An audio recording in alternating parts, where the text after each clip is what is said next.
Si Pope Francis, the late Pope Francis, nga karon gihaya pa.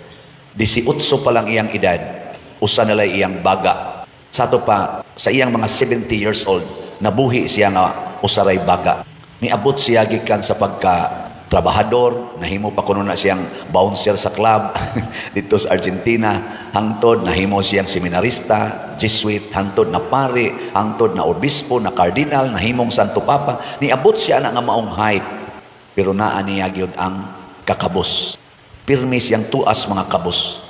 Hasta ganitong bago pa siyang Santo Papa, tanan, mausagin na iyang practice, tanan nga gihatag niya nga mga valuables iyang ipamaligya, makahalin siya usahay tag 300,000 euros aron ipangtabang niya sa mga kabos.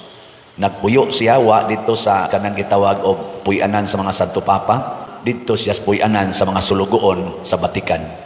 St. Marta, tuwa siya ito gapuyo. Ug ang iyang gihangyo karon sa iyang last will, ilubong ko dili dito sa mga lubnganan nga naandan sa mga Santo Papa nga maay kain pagkahimo ang mga lubong, ilubong ko dito sa mga dito sa ordinaryong lubnganan. Nya butangi lang ang akong karatula, akong lapidaog Francisco.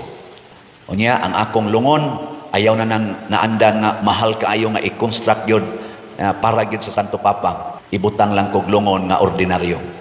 Kan ba? Detachment from everything.